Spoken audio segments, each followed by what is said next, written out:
मैया की जय, माता रानी की जय, माता रानी की जय जय। अथ द्वितीय अध्याय। बोलो मैया माँ की जय। ऋषि ने कहा, पूर्व काल में देवताओं और असुरों में पूरे 100 वर्षों तक भयंकर युद्ध हुआ। उस युद्ध में असुरों ने देवताओं को हरा दिया और सब देवताओं को जीतकर महिषासुर स्वयं इंद्र बन बैठा। तब हारे हुए देवता ब्रह्मा जी को आगे कर भगवान विष्णु और शंकर जी के पास गए और अपनी पराजय तथा महिषासुर के बल प्रभाव का संपूर्ण समाचार सुनाया कि सूर्य, इंद्र, अग्नि, वायु, चंद्रमा, यम, वरुण सब देवताओं के अधिकार छीनकर वह स्वयं सबका स्वामी बन गया। उस दुष्ट आत्मा ने सबको स्वर्ग से निकाल दिया।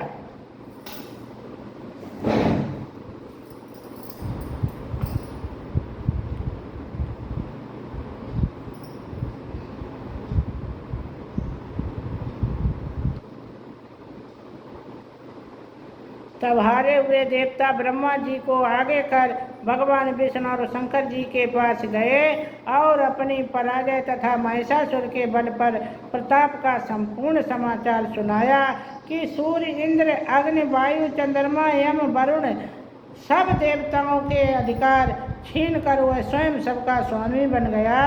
उस दुष्ट आत्मा ने सबको स्वर्ग से निकाल दिया। इससे सभी देवता पृथ्वी पर मनुष्यों की भांति रहते हैं। अतः हे महाराज, हम सब आपकी शरण हैं। आप उसे मारने का विचार शीघ्र ही कीजिए। इस प्रकार देवताओं की बातों को सुन भगवान विष्णु और शंकर जी बहुत क्रुद्ध हुए और उनकी भ्रक्ति कुटिल तथा मुख रक्तवर्ण हो गया तथा उनके मुख से क्रोध के कारण एक महान तेज उत्पन्न हुआ। इसी भांति सभी देवताओं के अंगों से भी एक एक तेज उत्पन्न हुआ और वह सब मिलकर एकत्रित हो गया। उसकी ज्वाला में समस्त दिशाएं व्याप्त हो गईं और सभी देवताओं ने उस तेज पुंज को जलते हुए पहाड़ के समान देखा। समस्त देवताओं के शरीर से निकला हुआ वह एकत्रित अतुल्य तेज अपनी ज्योति से तीनों लोकों में प्रकाश करता हुआ एवं स्त्री के रूप में परिणित हो गया। भगवान शंकर के तेज से उत्पन्न स्त्री का मुख बना, यमराज के तेज से उनके केश तथा विष्णु के तेज से भुजाएं बनी। दोनों स्तन चंद्रमा के तेज से, कमर के मध्य भाग इंद्र के तेज से, जंघा और पिंडली वरुण के तेज से, पृथ्वी के तेज से, दोनों नितंब ब्रह्मा जी के तेज से, दोनों चरण सूर्य के तेज से, पाँवों की अंगुलियां बस के तेज से, भुजाओं की अंगुलियां नासिका कुबेर के तेज से, दांत प्रजापति के तेज से तथा अग्नि के तेज से तीनों नेत्र उत्पन्न हुए। संध्याओं के तेज से दोनों भाव, पवन के तेज से कान तथा इसी प्रकार अन्याय देवताओं के तेज से शिवा कल्याणकारिणी देवी की सृष्टि हुई। संपूर्ण देवताओं के तेज पुंज से उत्पन्न हुई देवी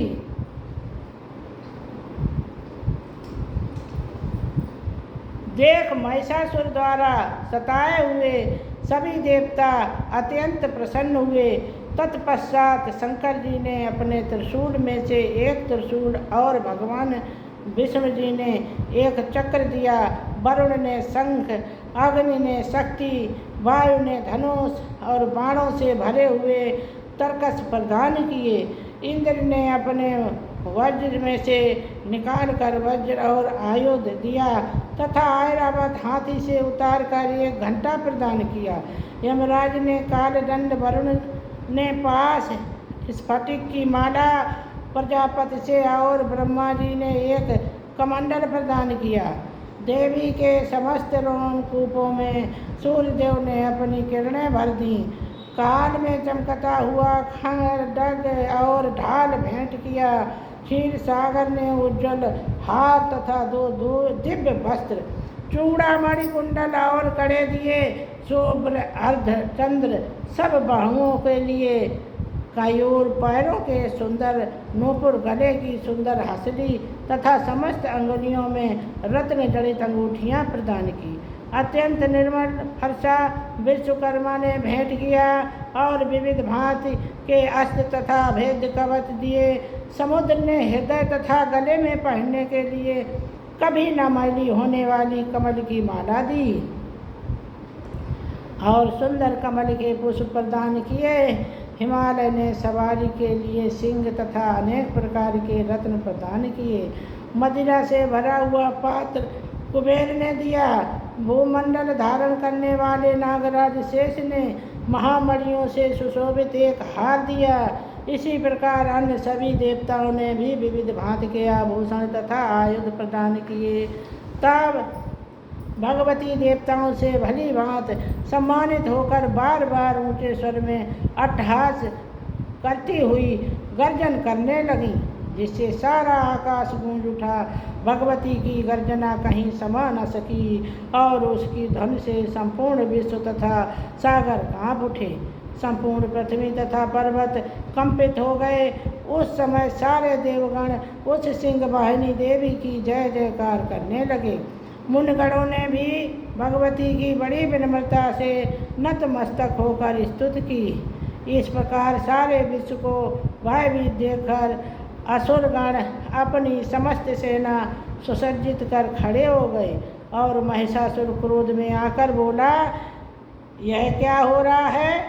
ऐसा कहकर सब असुरों सहित उस भयंकर शब्द की ओर दौड़ा और उसने त्रैलोक व्यापिनी देवी को देखा कि देवी अपने पैरों से पृथ्वी को पाताल में दबा रही हैं और अपने मुकुट में आकाश को छू रखा है। उसके धनुष ने टंकार से सारा पाताल कांप रहा है। भगवती के हजारों हाथों से संपूर्ण दिशाएं व्याप्त हो रही हैं। ऐसी देवी को देख असुरों ने भगवती के साथ युद्ध आरंभ कर दिया। अनेक प्रकार के शस्त्रों के प्रहार से दसों दिशाएं गूंज उठीं। उसी समय महिषासुर का सेना नायक चिक्षुर नामक दैत्य देवताओं से युद्ध करने लगा। चामर असुर चतुरंगनी सेना लेकर तथा उदग्र राक्षस 60,000 रथी सैन्य को अपने साथ में लेकर युद्ध करने लगे। हनु राक्षस 1 करोड़ रथियों की सेना और असिलोमा असुर 5 करोड़ सेना साथ में लेकर युद्ध करने लगा। वाशकल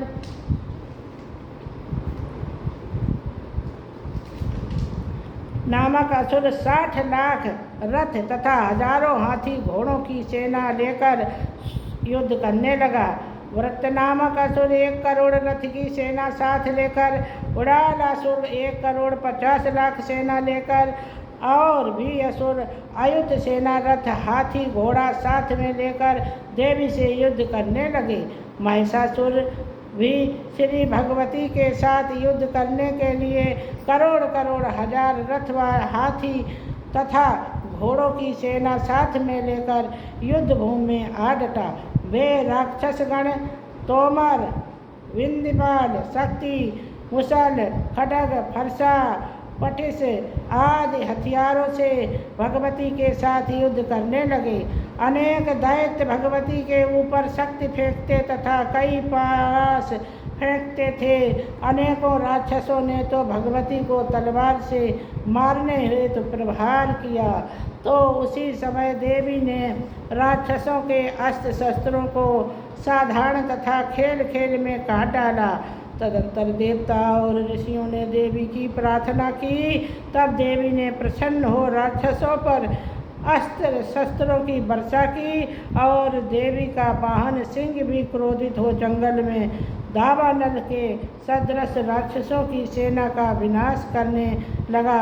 युद्ध करते हुए भगवती ने जितने श्वास घोड़े छोड़े, उन प्रत्येक श्वासों में भगवती के सैकड़ों हजारों गण उत्पन्न हुए और फिर विंध्यपाल, फरसा, पट्रसी आदि शस्त्र अस्त्र सो युद्ध करते हुए देवी की शक्ति द्वारा असुरों का विनाश करते हुए ढोल शंख मृदंग बजाने लगा। तदंतर भगवती ने त्रिशूल गदा तथा तलवारों से सैकड़ों महासुरों को मार डाला। कुछ असुरों को घंटे की आवाज़ से मोहित कर दिया, कुछ को पास में बांधकर पृथ्वी पर घसीटा और कुछ को खटक से टुकड़े टुकड़े करके फेंक दिया। कुछ और दैत्य भगवती के गदा के प्रहार से मूर्छित होकर पृथ्वी पर ढेर हो गए। कुछ राक्षसों के मुख पर मूसल की चोट लगने से रक्त बहने लगा। बहुत से राक्षस हृदय में चोट लगने से आहत हो पृथ्वी पर गिर गए तथा अन्य बाणों से ही मर गए। देवताओं को कष्ट देने वाले दैत्य मरने लगे और तथा बहुतों की भुजा और गर्दन कट गई। कुछ दैत्यों के सिर कट गए और कोई शरीर के मध्य भाग से ही काट दिए गए। कुछ महाअसुर जंगा कट जाने के कारण धराशायी हो गए। कुछ दैत्यों के एक भुजा, एक आँख, एक पैर तथा मस्तक कटकर पृथ्वी पर गिर पड़ते, किंतु वे फिर उठ खड़े होते। फिर वे रुंड बड़े बड़े हथियारों को लेकर भगवती से लोहा लेते। दूसरे रुंडबाजों की ध्वनि के साथ साथ नृत्य करने लगते। कई असुरों के रुंड, तलवार, शक्ति, सृष्टि आदि हथियार हाथ में लेकर श्री जगदम्बा से ठहरो ठहरो कहकर युद्ध के लिए ललकारते थे। उस रण क्षेत्र में रथ, हाथी तथा असुरों के गिर जाने से पृथ्वी ढक गई। राक्षसी सेना का रक्त इकट्ठा होकर महानदी की तरह बह रहा था।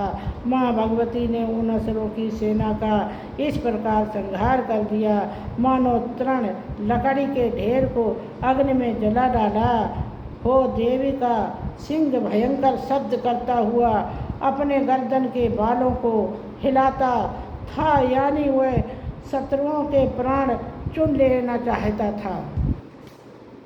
देवी के गढ़ों में उन महादैत्यों के साथ ऐसा युद्ध किया कि देवता गण प्रसन्न होकर आकाश से फूलों की वर्षा करने लगे। इत श्री मार्कंडेय पुराण के देवी महात्म्य में महिषासुर की सेना वध नामक दूसरा अध्याय समाप्त हुआ।